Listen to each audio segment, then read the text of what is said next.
CM Omar Abdullah ने आज independence day पे एक बयान दिया है। उन्होंने अपनी स्पीच में कहा कि 8 हफ्ते का वक्त जो सुप्रीम कोर्ट ने दिया है उसमें हम तमाम 20 डिस्ट्रिक्ट्स में जाएंगे अक्रॉस जम्मू कश्मीर और हम एक सिग्नेचर कैंपेन स्टार्ट करेंगे अबाउट रेस्टोरेशन ऑफ स्टेटहुड। इस वक्त हमारे साथ पीडीपी के लीडर जुड़े हुए हैं, मजीद बात करते हैं उनसे। मोहन साहब, किस तरह से देख रहे हैं इस बयान को?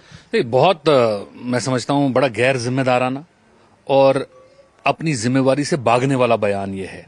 आज से 10 महीने पहले उमर साहब 20 डिस्ट्रिक्टों में वोट मांगने नहीं गए? क्या लोगों ने उनके ऊपर भरोसा जताकर उन्हें एक मैसिव मेजॉरिटी और एक मैंडेट नहीं दिया? एक डेमोक्रेसी के अंदर वोट से बड़ा कौन सा सिग्नेचर कैंपेन है?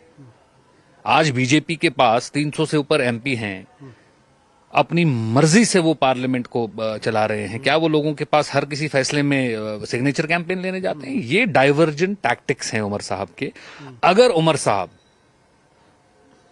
कैपेबल नहीं है, और मैं ये बहुत वसूख के साथ कहना चाहता हूं, इफ उमर साहब इज नॉट केपेबल, अगर उनके अंदर काबिलियत खत्म हो गई है पॉलिटिकली इस फाइट को बीजेपी के साथ लड़ने में, तो उन्हें रिजाइन करना चाहिए और हम सब लाइक माइंडेड पार्टीज के साथ बातचीत करके लोगों का फैसला जो है वो उमर साहब को सुना देंगे। ये जो रोज रोज झुकना झुकना झुकना, जितना वो झुकते जा रहे हैं उतनी उनकी गर्दन को और दबाया जा रहा है। और ये उनकी गर्दन को नहीं दबाया जा रहा है, ये जम्मू कश्मीर के हर उस नागरिक की गर्दन को दबाया जा रहा है। ये जम्मू कश्मीर के हर इस वोटर की गर्दन को दबाया जा रहा है जिन्होंने इतना एक स्ट्रांग मैंडेट देके उमर साहब को उनकी एस्पिरेशंस को लीड करने के लिए एक मौका दिया, उनके जज्बातों की तर्जुमानी करने का एक मौका दिया।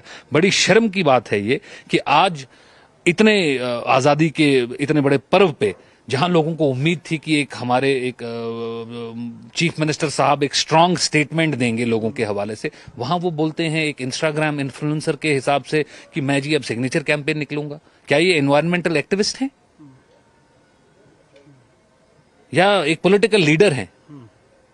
मुझे लग रहा है शायद उमर साहब को अपने ही खानदान में पीछे जाके शेख साहब की ओर देखना चाहिए और देखना चाहिए कि कैसे उन्होंने भी अपने टाइम पे एक स्टैंड लिया कहीं ना कहीं। ये दूसरी बात है कि बाद में वो स्टैंड भी कहीं ना कहीं पंक्चर हो गया, लेकिन कहीं ना कहीं एक बारी तो स्टैंड लिया। आज तो हम देख रहे हैं उमर साहब कहीं स्टैंड ही नहीं लेते, हर एक चीज में कोई ना कोई बहाना बनाते हैं। जी मैं आज सिग्नेचर करने, अरे फिर इलेक्शन किस लिए लड़ा? तो उस टाइम भी सिग्नेचर कैंपेन लेकर चले जाते आप वहां पे। तो मैं समझता हूं ये जम्मू कश्मीर के तमाम लोगों को मायूस करने वाला एक स्टेटमेंट है, एक मायूस करने वाला कदम है। एक पॉलिटिकल लीडर से, एक चीफ मिनिस्टर से ये उम्मीद लोगों की नहीं है। बहुत शुक्रिया। आपने सुना मोहित भान को, तो कहीं ना कहीं कह रहे हैं कि ये उम्मीद नहीं थी चीफ मिनिस्टर से, कोई इंस्टाग्राम इन्फ्लुएंसर नहीं है वो कि एक साइन जो होता है वो कैंपेन करना शुरू करे। कुल मिला के अगर बात की जाए, ये पीडीपी की प्रक्रिया है। आने वाले वक्त में अब इन 8 हफ्तों में जब यहाँ पर सीएम इस कैंपेन के साथ मुख्तलिफ डिस्ट्रिक्ट्स में जाएंगे, क्या कुछ रिएक्शन रहेगा इन अपोजिशन पार्टीज का, वो इन हफ्तों में ही पता लगेगा। न्यूज़ 18 के लिए श्रीनगर से अयूब खान के साथ में सरोज कफील।